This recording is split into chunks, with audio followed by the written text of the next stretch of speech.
I've seen things you people wouldn't believe.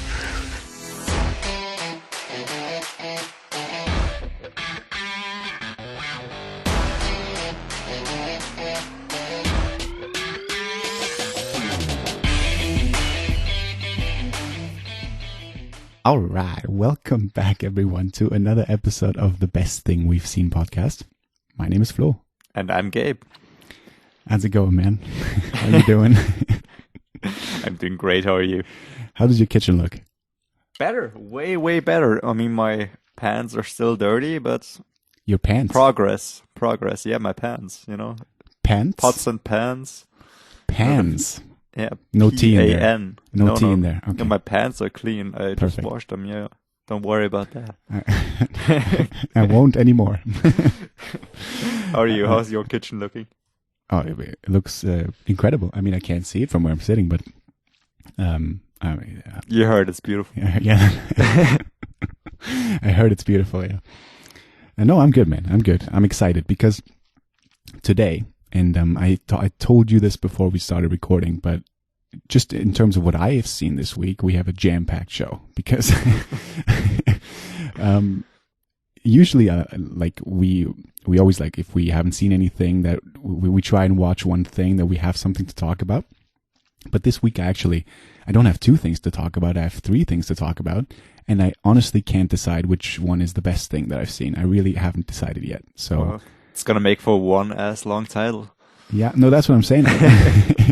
No, I will choose one. I will mention the other two, but I will over the course of the episode decide what the best thing is. But I'm hoping that you picked one of the other two things so that they both make it into the title. If you know what I mean.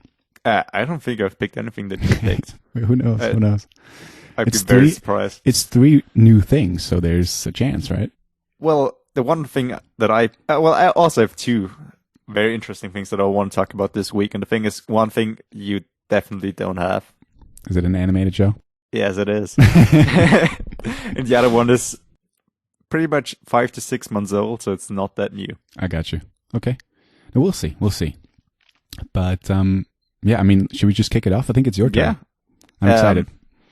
It's my turn. Well, if you have three things, maybe we can do a better back and forth. You start this time. No, it's good. If you pick something that I will pick, I'll tell you straight away. It's good. We'll figure this out. Do you have anything honorable? Do you have like anything that fought to be your pick, or did you just have one thing? No, I have two bad things that I want to talk about because I just want to get it off my chest. Okay, let's go. Maybe we should just mention before we start, there will be no Netflix recommendations this episode. Yeah, I wouldn't mention that because now everyone's turned off. That's why you have the power of the editing. Yeah.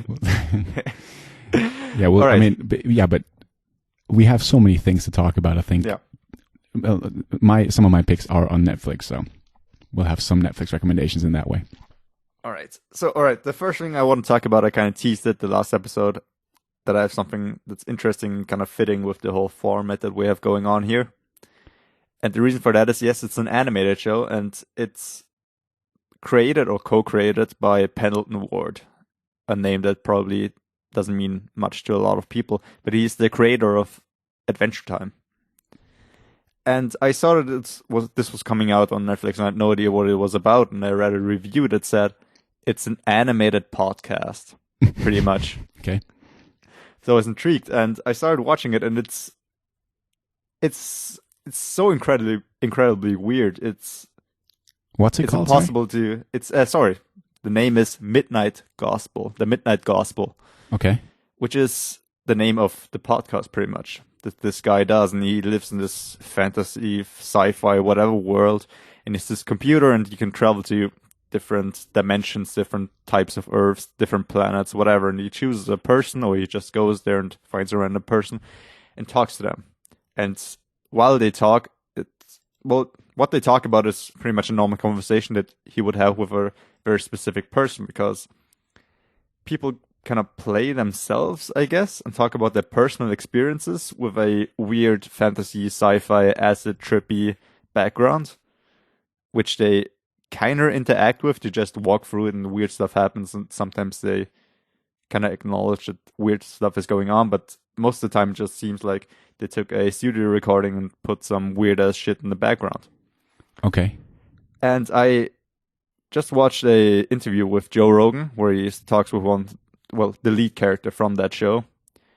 And he explains to Joe Rogan on his podcast that one of the people they interview, I think it's episode 3, the person he talks to is a guy who was convicted of murder and sentenced to death, and he was on death row for a couple of years until he was finally exonerated by some new DNA evidence. Okay.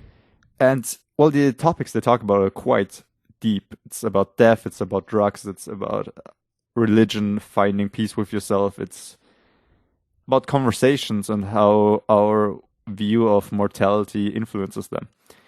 It's some pretty deep and very weird stuff. Is this the best thing you've seen? Or is it just, this is an honorable mention? I am not sure what the best thing that I've seen is. I've seen two things, and one of them I watched very recently, and the other one I watched about a week ago, which is Midnight Gospel. I think I watched a week ago. Right. And I just want to talk about it because it's so weird and it's... No, so you have the same problem that I have, that you can't decide what the best pick is going to be?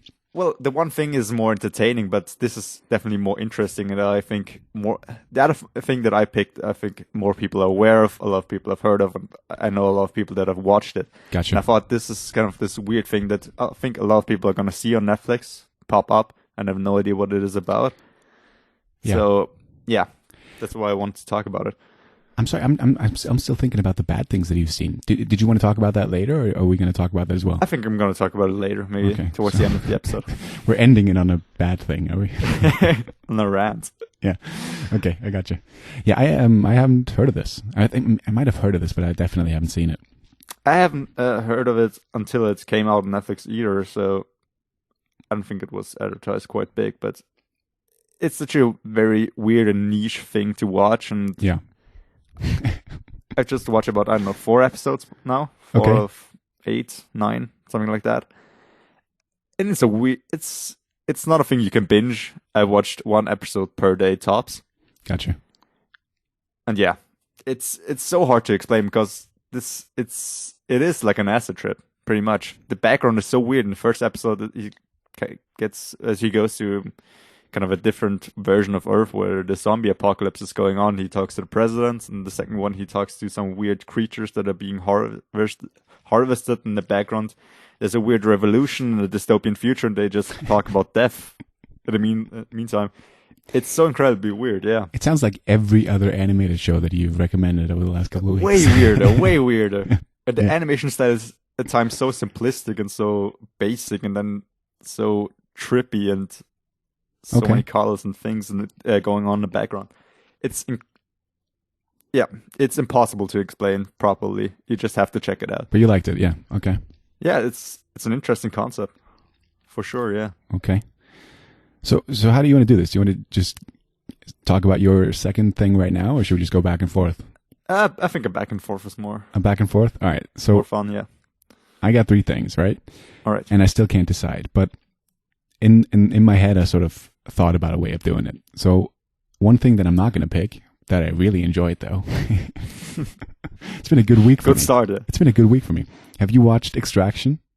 I have not, no. I've seen it. Yeah. I've seen the poster. Yeah. It's like probably the number 1 Netflix film right now.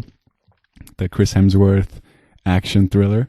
I watched that and dude, it's really, really good. It looks so trashy. It looks basic, and I think I wouldn't even recommend it to you because that's a typical film that I've known you for quite a while now, and this would be one of those films where I'm pretty certain that you wouldn't enjoy it as much as me or as I did, because it's like a really, it reminded me of like an 80s or 90s action thriller. There's not a lot of like, it just goes straight into the action, right? You got Chris Hemsworth, he needs to extract the boy who's been abducted, and then there's an hour of action or an hour and a half of action, and it's just really, really solid. It's written by Joe Russo, who one of the Russo brothers who did like the Avengers films and stuff. So that was really appealing to me. And it's directed by Sam Hargrave. I don't know if he has done anything prior to that. Let me look that up. I should have looked that up before. But he actually plays in the film as well. He's got like a little cameo as one of the guys on the team. But he was like a stunt man before he directed this. He worked on Avengers and all the Marvel films, and he now similar to what's his name, the guy who directed John Wick, for example. David Leitch, David Leitch, or Chad Stahelski, or whatever the other guy's name is. Yeah, this is his first feature film, Extraction. He did a couple of short films before that. And I thought it was really, really good. I thought Chris Hemsworth was really, really good. His performance is really, really good. He's got like I want to say basic backstory to like an action hero. I mean, first of all, no, he does. I believe you, yeah. But he portrays it rather well, I thought. And he's got some really emotional scenes in this that I really bought, which is saying something. But first of all, his name, it's Tyler Rake. I mean, that's just what a name. That's the typical I already actions. hate this movie. I know. And I love it.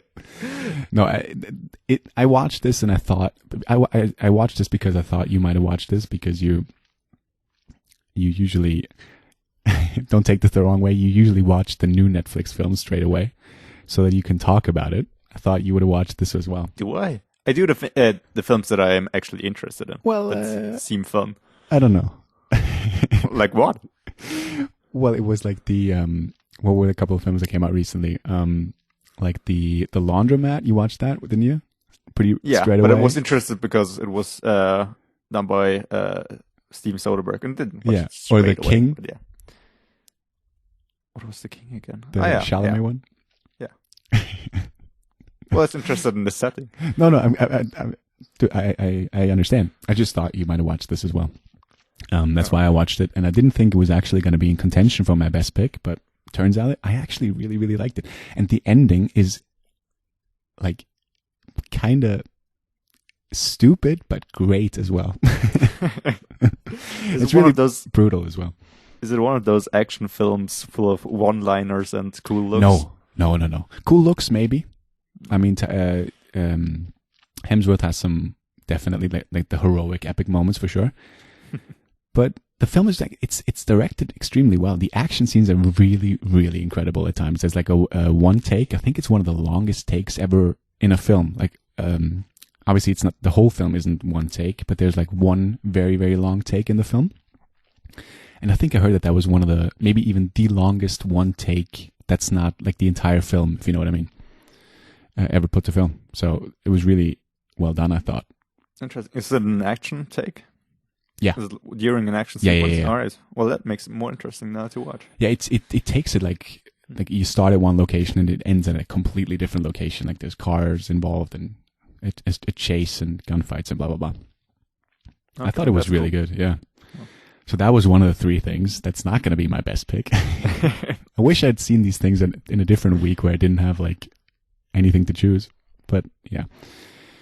All right. I didn't expect that pick from you, yeah. Well, it isn't my pick. Well, to be in contention, or yeah. It's hard for me. This week it's been difficult. It's been bugging me. Well, it's cool to have at least a lot of things to talk about because there are weeks where you pick one thing and you're not that excited about it. Yeah. All right. Before we get to your pick, then I got another honorable then. All right. And this one was, I'm going to repeat myself as I usually do. This was also in contention, obviously. And this was a tough one to cut. I mean, I'm going to get to talk about it now, but have you seen Middleditch and Schwartz? I've seen a trailer for it. Dude, it's amazing. It looks fun, yeah. It is amazing. And this is something that I don't think a lot of people will have on their radar. This is long-form improvisational theater or stand-up. And it's Thomas Middleditch, who's the main character in Silicon Valley, and Ben Schwartz, who was like in Parks and Rec, and he did the voice of Sonic in the new Sonic film. And these guys there's a Netflix special out. I think it came out like last week, and there's 3 episodes. They're all like 50 minutes long, and it's them playing in front of a huge crowd, and they're interacting. Like at the start of the show, they're interacting with the crowd. They get like information, and based off of that information that they get, they base their entire show, the entire 45 minutes that are left, are based on that interaction, and they make up everything. They haven't written down anything. They haven't talked about anything. They don't talk about anything after they get the information. They just start playing. And it's the main thing is that it's incredibly impressive because I don't know how they do that. And the even more important thing is that it's absolutely funny, absolutely hysterical at times. The first episode is the best one straight out of the gate. I think that's the best one out of the three. The second one is a bit like it doesn't live up to the first one, but the third one is better again. All of them are good, but the first one is great, and the third one is, I would say, the second best. If you've seen the trailer, have you said? Yeah, I've been meaning to watch it because it reminded me of Whose Line Is It Anyway? Yeah. Anyway. Yeah. What? That's a show I'm a fan of. I used to watch a lot of episodes of that, and started again watching clips of Whose Line Is It Anyway, which is a great show. It's great, yeah. That's a very good comparison, because that's obviously also that improvisational thing, yeah. Yeah. But this is like long form, so they really just there's like one big sketch basically, and it's like watching a play. It's like watching a theater play, which is so they don't amazing. change anything from the basic information. I thought they'd going to do this kind of thing where they interact with the audience like 5 times per episode or something like that. No. So they do like 5 to 10 minutes. No, they worth of literally sketches.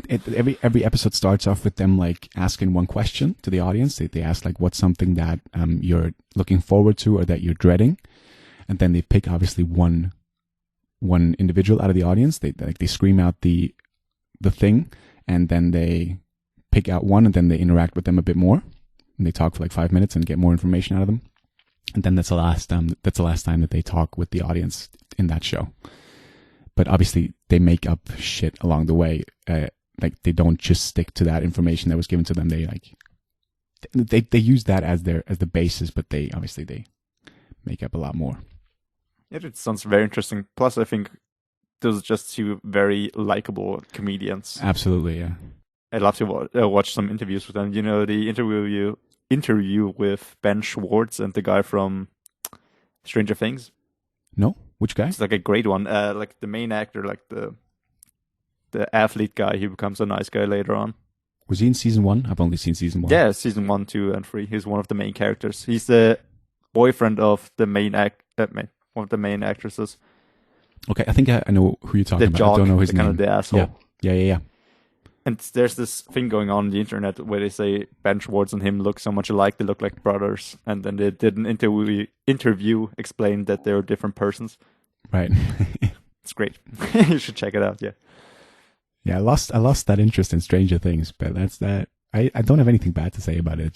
That's just one of those shows that sort of, I watched the season, I think I watched the first episode of season 2, and that's the last thing that I've seen. Season 2 is also great, and season 3 I thought it was quite disappointing, and started to lose interest as well.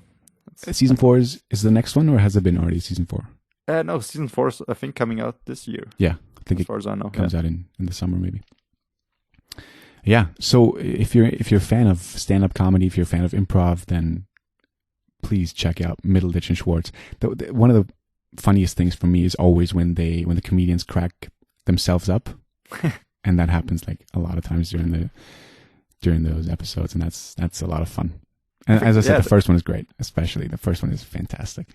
That's the fun thing about improv. It seems so much more natural in how they interact, and you can really see that they have fun because nothing is acted. They can't really act. Yeah, there's a great moment in the 3rd episode where like one of them sort of loses track of who they're playing, because they obviously they make up characters, but then they both play these characters. Like they switch in between characters as well. So they make up a character called Chris. One guy plays it, then another guy comes into frame, and then they switch characters as well. So then the other guy plays Chris, and then the other guy. So it's quite confusing at times. And in the 3rd episode, there's a moment where I think Thomas Middleditch is like, "Who am I playing right now? And like, what was the backstory to me?" And then they sort of go through everything that just happened, so that he gets caught up on who he is and what's going on. It's really funny. To be honest, I'm surprised that you watch all 3 episodes. Why is that? Well, it's once again a ringing endorsement for you to watch more than 1 episode a week. Well, it's when I saw the first episode, I knew that was going to be. I thought that was going to be my pick, and then I wanted to watch the whole thing so that I could talk about the whole thing. And it's not like it's 3 episodes, all at 50 minutes, so it's not that long. So it was a business decision to watch the whole thing. No, I loved it. It was a combination of the 2 things, maybe. All right. it's a high recommendation for me because it's like you don't need to think about much. You just laugh for an hour. So that's always good. I hope they do more. I really hope they make another, like, I don't want to say season, but I hope because they went on tour and they just recorded 3 of those shows. That wasn't like specifically recorded for Netflix. They just recorded a couple episodes from their tour. I hope they do that again. I want to see more. Yeah, it's cool. Yeah. All right, let's get to your pick. Yeah, my number 2 is a thing that Number 2? not. Well, yeah. Stick to it. You got to pick one best thing. That's the show. Give me until the end of the episode and I'll decide what the best thing is. I won't. I just did it. I just did it as well. The last thing is going to be my best pick, and it's going to hurt. It's going to hurt. Just. Oh well, I'm gonna say it's the best thing in terms of it's the most entertaining thing that I've seen all week. All right, here it is. And it's a show that I'm not sure that you've seen. I think we've talked about it, but I've forgotten about it. I think it's came out in the US, like I said, about 5-6 months ago, and it started in November, finished in December. And now it's come to Austria through Disney Plus, and now the last chapter has been released of The Mandalorian. Oh God! Yeah. God, yeah, fuck you. What? No, not because I watched 2 episods. Right. And I lost interest after that. You liked it? Did you watch the whole first season? You said? No, I think I finished episode 3, maybe 4. I think it was episode 3. Yeah. Okay. It's the most entertaining. It's not the most high quality thing. Well, it is in terms of budget and animation and all that shit. But I think the premise is quite cool. And I was a huge fan of Star Wars at the time. I am becoming less and less of a fan with more movies coming out. What do you mean at the time? Well, back in the day. Back in the day, I guess. When the prequels came out. Yeah, at that time I was quite young and I loved them. Yeah. And I loved the original so much. And my mom is a huge fan. She got me really into Star Wars and had a Yoda puppet. And yeah, I love cool Star Wars. Yeah, it is. She is. It's a cool thing for her to do. She's also a huge Lord of the Rings fan. Wow, okay. Which is why we had all the films at home. And yeah, I watched it so many times before with her. But the thing is, yeah, The Mandalorian, I'm getting Star Wars fatigue, as they say, because there's so much Star Wars stuff coming out. Yeah. But it's interesting to see kind of a new side of it, I guess, one without Jedis. And, well, everybody thought Boba Fett was quite cool, and that kind of centers around a Boba Fett-like character. It does, yeah. And he's played by an actor that I really like. Yeah, Pedro Pascal. He's quite famous by now. Mm-hmm. And he was in Kingsman too, and we got so many. Game of Thrones. The Great Wall, which is his magnum opus, I think. Triple. What's it called? Triple Frontier. Triple Frontier. Yeah. Was he in that? See, yeah. Could you tell me anything right now? Ben Affleck. Yeah. No, I remember. Charlie Hunnam. Yep. I just don't remember Pedro Pascal. He was the pilot, I think. You're absolutely right. Yeah. Francisco Catfish Morales is who he's played. Who he plays in Triple Frontier. Yes, exactly. I didn't look that up. I just remembered it now that you said it. The pilot, yeah, of course. Are you sure? Yeah.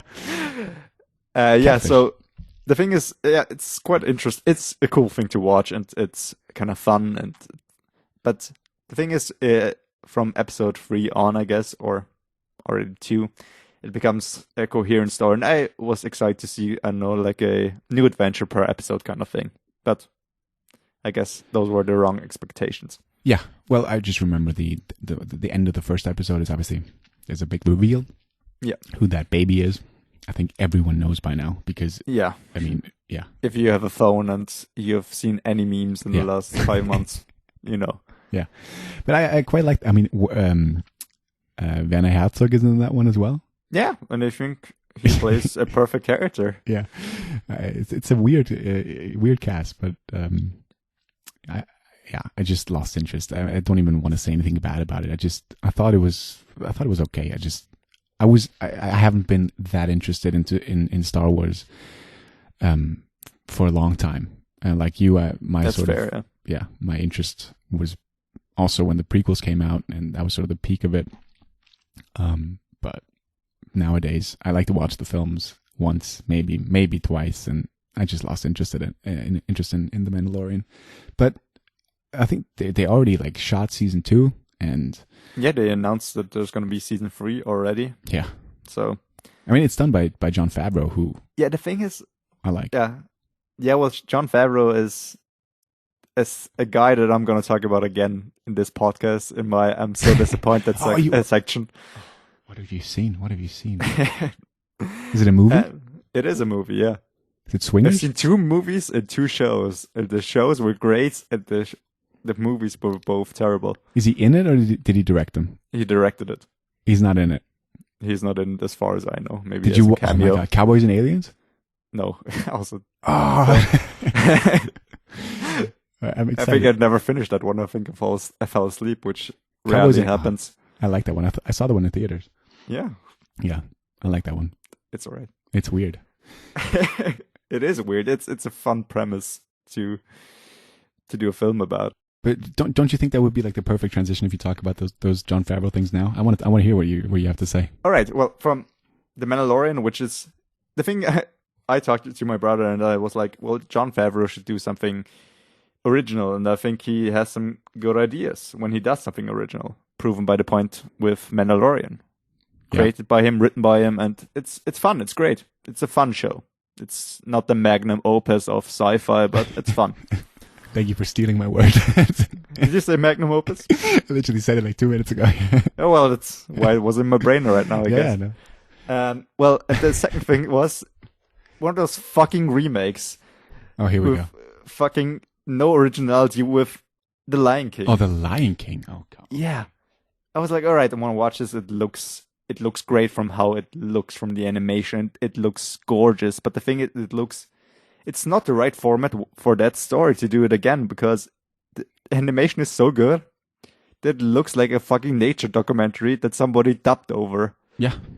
Dude, And you literally, you're saying what everyone else is saying, and I just completely disagree. Because in my opinion, who walked into that movie expecting anything else? This was obvious from the trailers that this was not going to be an animated style with like overdrawn characteristics, with like the emotional over the topness that the original has. This was a project like The Jungle Book of trying to make him lifelike. And But Jungle Book did it better in a way You that think so? they had a more kind of human feel to them, because the reason why we identify with animated characters and why they're drawn the way they are is because they look more human-like. That's why they have those big eyes and look the way they do, and that's why they can smile, something that real animals can't. yeah, But like the snake in Jungle Book had way more of a fantasy, like weird snake to it than a real snake, because those animals can fucking talk. Those are not real animals, and that's not what they're supposed to be. And through that animation style, everybody looks the fucking same, and you don't know who's talking when. Scar and Simba, when they fight, I had no idea who was who when they rolled around on the floor, which made the fight just confusing. I mean, I knew who was gonna win and what was gonna happen. The songs seemed worse. Then there was this song just with another, with this, I don't know, this typical Lion King song that plays in the background. And then just with Beyonce singing over towards the end, which I thought was so unnecessary. well, that's that one new song that they added, didn't they? I think they added Yeah, one new and- song. Terrible. It didn't fit at all. See, I really like this one. I gotta push against that. I mean, I hadn't seen the original in so long. I watched this one in IMAX and theaters, and I thought it was great. And I But I understand why you don't like it. I understand. I just don't understand why what people expected when they walked into it. I just don't get it. Who is this film for? Yeah, no, that's a different story. I agree that this movie shouldn't exist. It doesn't who need would to say This is exist. a better film, and nobody would say like, "Oh well, this is the new version. Let's No. show it to our kids." It would be terrible because kids wouldn't understand what's going on. They don't know who's talking right now. They wouldn't get who is who. Absolutely, dude. I agree.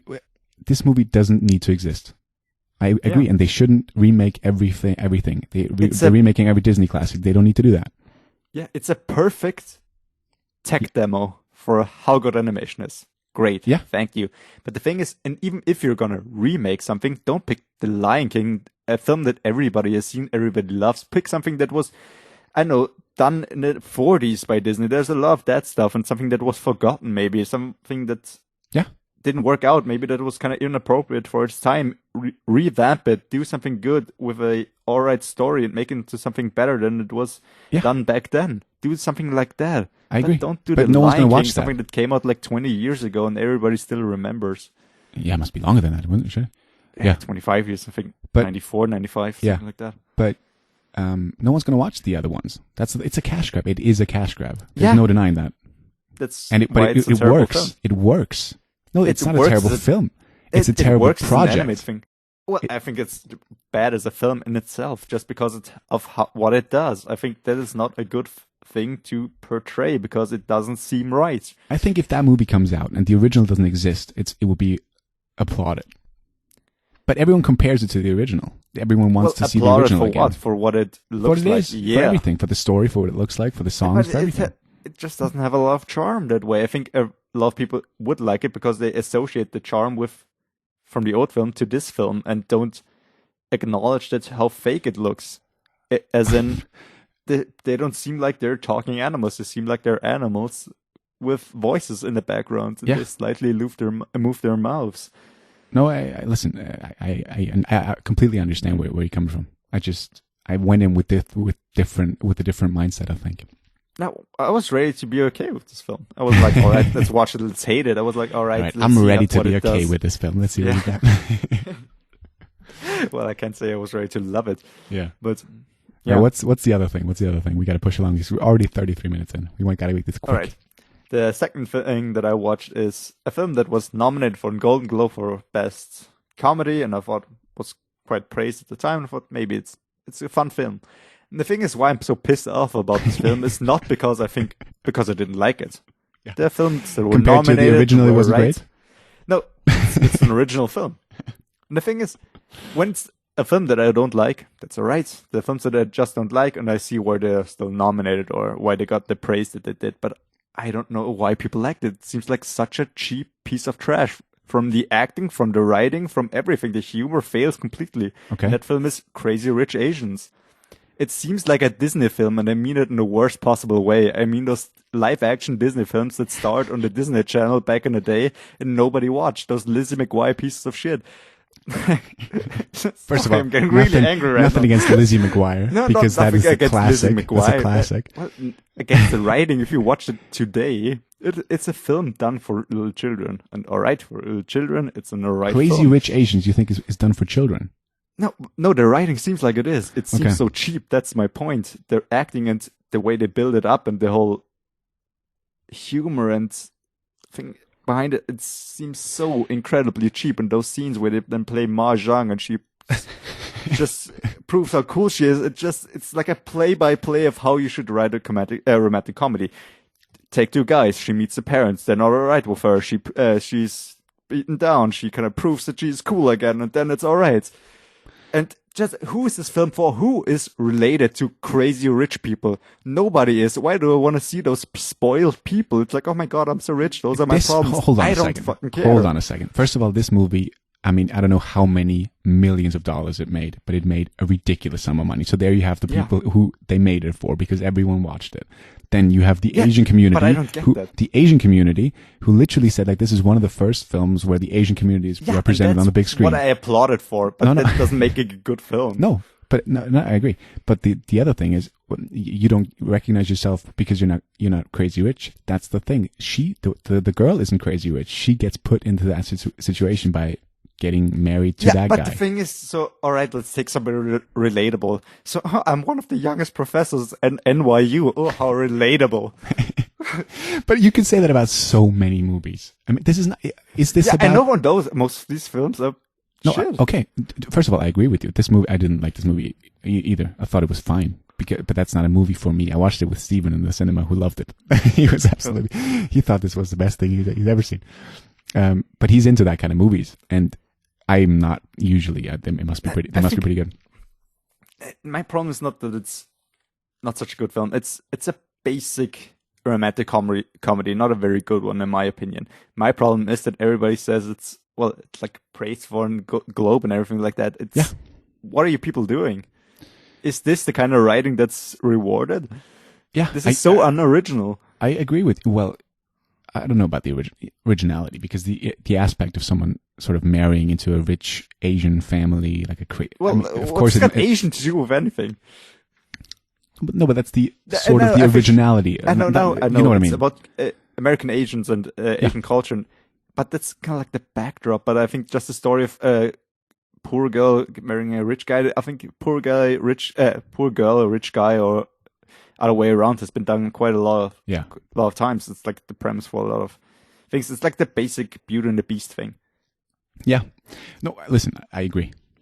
I agree with you more on this one, like a lot more, because as you said, I thought that it wasn't anything special either. I didn't hate it as much as you did, from what it sounds like. But this question sucks, but I like to ask it. But what did you expect? I mean, this movie tells you everything it is beforehand. Well, if you expect anything else, then more original jokes, just kind of more of a fun film. Just is it a romantic comedy? Doesn't mean it's more of a romance than it is a comedy. It's a rom-com. It's jokes flying left and right. Yeah, I mean, okay.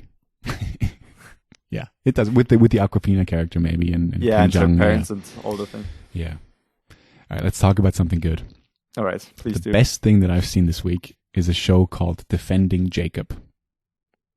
No, you heard of this? So this is a show produced by Apple. This is available on Apple Plus, Apple TV Plus, Apple Plus. I think it's Apple Plus, and it stars Chris Evans, Captain America himself. You got Jaden Martell, who played the Nazi child in Knives Out, and you got Michelle Dockery, who was I think she was in. She got famous in Boardwalk Empire, maybe. Oh, okay. I'm gonna look that up. She was also in The Gentleman. She was the wife of Matthew McConaughey, if you remember her. No, I don't think so. Yeah, when you see her, you know she was in Downton Abbey. No idea. From what I haven't watched that either, but I'm just looking up what she's most known for. Yeah, Downton Abbey, The Gentleman. Yeah. And this is a movie, this is a show. So it's interesting because Apple releases shows differently. So far, 3 episodes have been released, and I've watched these 3 episodes. And I believe by the time that this episode airs, there will be a 4th one, but I'm not entirely sure. I'm not sure if they release them in blocks of 3, or if they just release the first 3 and then every week they release one more. It's interesting. I just looked up the show. Yeah, the first 3 episodes were released on April 24th. Yeah. And the next one is released today, the day we're recording this. Yeah. And then it's a weekly thing from now on. Yeah. That's interesting. Okay. I'm a big fan of Chris Evans, and I got lucky because when I got my new iPhone 8 a couple of months ago, it came with a year subscription for Apple Plus. So I got to watch this straight away on my phone. Because there's the Apple. Can you watch it on your TV? I don't know. I think I need an Apple TV thing for that. Like Amazon Fire TV stick or something. Yeah, something like that. Yeah.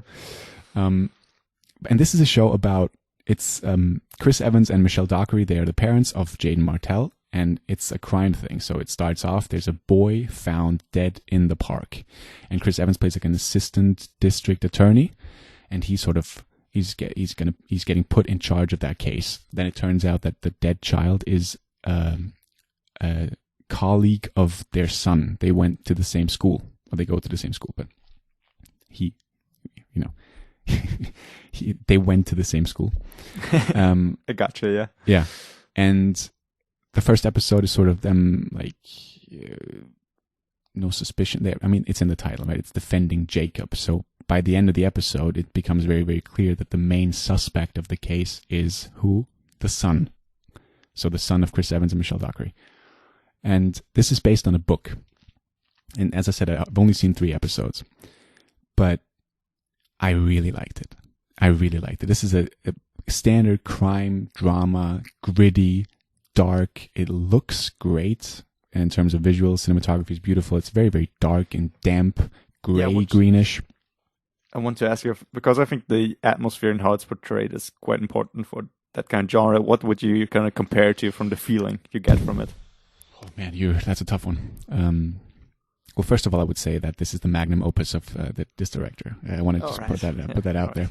It's done by Morton Tilden, who did The Imitation Game, and he did Passengers. Right, yeah. Just what I just remember that. But what would I compare it to? It's difficult. It's very, very difficult. Like Zodiac or Mindhunter? No, I wouldn't those go are that quite similar, far. I guess. Yeah, it's not like as like I compared Unbelievable to Zodiac in the way that they like go over surveillance footage and that like the really detective gritty work. It's not that. It's more of a family drama. It's about the effects that the suspicion that the kid is the murderer.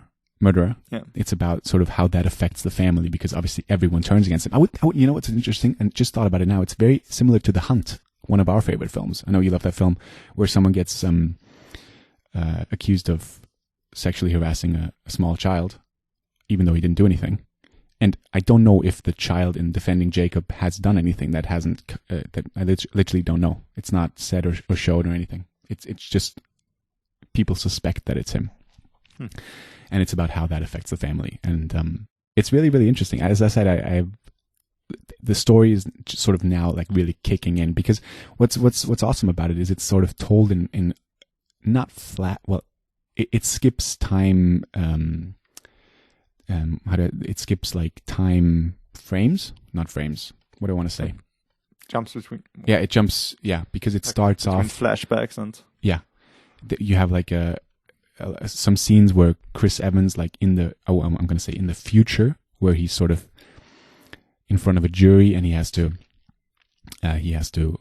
recollect what happened. He gets asked some questions and you see how absolutely like he looks so fatigued and absolutely broken, and he's just telling the story, and then you sort of get to see flashbacks of what happened. But the main thing is the flashback, so it's weird for me to explain. It's not really a flashback, but you get you get a flash like forwards. a reverse way of telling the story. Yeah. So yeah, it's kind of him looking back, and you're wondering what happened, what made him, why does Chris Evans, the dad, look so broken now, and what happened to up until that point where he's interviewed there.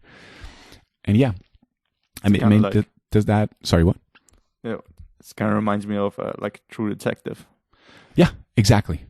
Yeah, but that one relies on it more because you sort of he keeps cutting back to McConaughey and he gets more and more drunk, but that sort of happens less in this one. You get a couple of scenes where he's in the future, but it's really, really good, man. I can't wait to see where this goes. And it's stellar acting. I mean, Chris Evans is great as well. This is interesting because I talked about Chris Hemsworth and Extraction. These are two huge Marvel actors who I both like, and I think they're really, really good in both of those things that I talked about. It's really good to see him in something else, something dramatic where they can show maybe a little bit of a different side. Chris Evans more so than Chris Hemsworth because Chris Hemsworth plays another action hero in this in Extraction. Well, the thing is, Chris Evans has shown more He diversity and cool characters, and Chris Hemsworth, I've only, I think, seen him as like this cool guy. Well, he was in. Do you remember him in Bad Times at the El Royale? He was like an eccentric character there at the end. All right, yeah, I guess so. But he also plays those kind of over the top, either in comedic roles or like cool Ghostbusters, guy. the remake. Yeah, as the secretary. He has never had like a serious role as to be taken seriously. And because in action films, it's kind of a caricature of a guy. Yeah, I couldn't think of one. Yeah, I think you're right. But Chris Evans, I really like this guy. I like what he does and what project he chooses because he mentioned so many times that he's thought about quitting acting and he only wants to do the things that really interest him. And I think he has done some amazing stuff outside of the MCU, and this one is certainly going to be up there for me because I think he's really, really great. He's subdued. He's that typical. I mean, he knows what he's doing. I think he's especially when you compare him now to his character in Knives Out, which was the most recent thing I've seen him in. He's completely different in this. It really shows that he's more than just a guy who looks good in an action suit, even though I love him as Captain America. I think it's an interesting pick, but it kind of sucks that it's on Apple TV, like the least subscribed streaming service probably after Hulu. Yeah. Well, I'm hoping that it's going to be released, like maybe someone else picks it up or on Blu-ray soon, or if you have Apple TV, then maybe you can rent it. If you don't have that subscription, maybe you can just rent the show, or you'll find another way of watching the show. So that, I mean, all three picks I had, Extraction, I had Middleditch and Schwartz, and Defending Jacob. I really like them all. And Extraction and Middleditch and Schwartz, they're both on Netflix right now, so you can watch them straight away. And Defending Jacob, I'm sure you'll figure out a way of watching that if you're interested in it, which I hope you are, because it's really, really good. And if you're like into these subdued dramas, slow dramas, it's really, really interesting and really good. Yeah, interesting picks. Same with, I don't know, Mandalorian. It's entertaining thing, and I think more people are getting Disney Plus. It's quite cheap. Yeah, I was going to say, to the other streaming services, it's like $6.99 per month. Yeah, I don't even know how many people have done that already. Maybe now, obviously due to the quarantine, maybe more people have bought it now. Yeah, the thing is, you can share the account through like 6 people. Yeah. So if you pay like, I think a yearly subscription is only $70. So it's like $2 a month for each person, maybe. Yeah, it's like Spotify. You can share that account. Yeah, and yeah, Midnight Gospel is more of the recommendation because I think it's the kind of thing that less people have heard about. And I need you to tell me what the best thing is, because I'm going to put it in the title. You need to say it now. I'm gonna pick Midnight Gospel just you're because switching it's the more it up. original thing. Yeah, well, I started with Midnight Gospel because that's the kind of chronological order that I watched it in. Yeah. So yeah, All right. I'm gonna stick with Midnight Gospel as the more interesting and better thing to broaden one's horizon, I guess. Yeah. Well Douchey said. thing to say. Well, yeah. no, I thought it was well said. I'm sorry. All right. All right. So look, I mean, no Netflix recommendations, but we're like already. Midnight Gospel, sorry, is on Netflix original. Did I forget to say that? No, I think you mentioned it before, but yeah. All right. I meant like no extra recommendations, but we're you already like in that. like almost 50 minutes. So Well, I picked a Netflix film. You picked 2. Yeah. You get 2. You get 3 recommendations now. So enjoy. yeah, yeah. I mean, we hope you enjoy the show. We hope you get a lot to choose from now. Hopefully, something piqued your interest. And yeah, I think that's it. Is there anything you want to say? Anything else? Well, I don't know. Have fun. Have fun. Subscribe to us on YouTube. Please follow us on Spotify if you haven't pressed that follow button, or on Apple Podcasts. Please leave a review.